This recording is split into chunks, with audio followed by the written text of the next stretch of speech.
Hello friends, how are you all? I hope you all are good. मेरी आवाज़ पे मत जाना, मेरे को कोल्ड हो रखा है, फीवर भी, तो इस वजह से आवाज़ बहुत ख़राब हो रही है। I know that.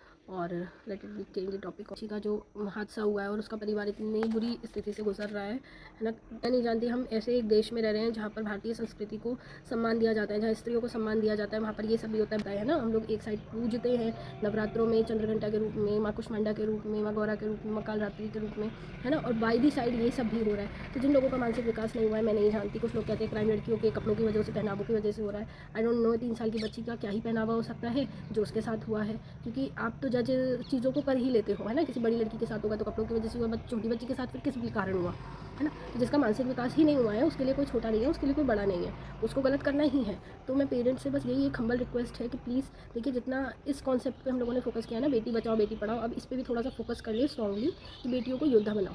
At least self defence बहुत इंपॉर्टेंट है, क्योंकि हमारा लॉ क्या ही कर रहा है, क्योंकि अगर फेयर जस्टिस होना होता तो वो बहुत समय पहले हो चुका होता। और ये सब क्राइम डे बाय डे और इंक्रीज़ नहीं होते, डिक्रीज़ होते। बट डिक्रीज़ तो इंडिया का ही क्राइम रेट हाई है, बाहर नहीं है। मैं नहीं जानती कि जस्टिस कितना फेयर होने वाला है। तो इसको बेल मिल जाएगी, ये तो अपनी लाइफ को रीस्टार्ट कर देगा, बट उन पेरेंट्स का क्या जिन्होंने अपनी बच्ची को, उस बच्ची का क्या जिसके साथ इतना बड़ा हादसा हुआ, जिसकी क्या ही गलती थी और किस चीज़ से वो निकली होगी, वो कोई अंदाज़ा भी नहीं लगा सकता, है ना। सज़ा मिलती है ना, तो ऐसे लोगों से सबक बहुत से लोगों को मिलता है। उन पेरेंट्स को आप लोग सब सपोर्ट करें मिलके, और उन्हें जस्टिस जल्दी से जल्दी मिले, क्योंकि देखो हमारी इंडिया में नोटबंदी हो सकती है ना, एक रात में, और एक रात में लॉकडाउन लग सकता है, बट एक रात में क्रिमिनल पकड़ के उसको फांसी नहीं दी सकती। तो डबल स्टैंडर्ड गेम ये हमारी सरकार में है।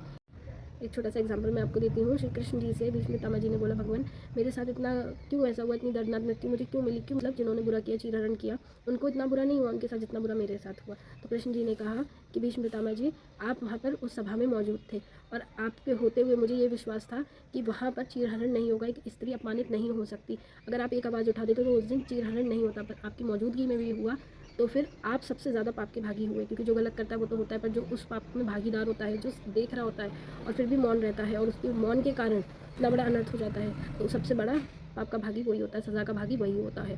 तो इसीलिए आपको मिले। तो मैं आप सभी से, अगर आपको दिखता है कहीं गलत हो रहा है, तो raise your voice to stand for right things. अब भाई फीमेल और मेल की बात नहीं हो रही है, बात इंसानियत की हो रही है कि इंसानियत मरती जा रही है। तो इंसानियत को ज़िंदा रखने के लिए पहले आपको अपने अंदर इंसानियत को ज़िंदा करना पड़ेगा, कि अगर किसी के साथ बुरा हो रहा है तो आप उसका साथ दें, और जहाँ गलत हो रहा है वहाँ आवाज़ उठाएं।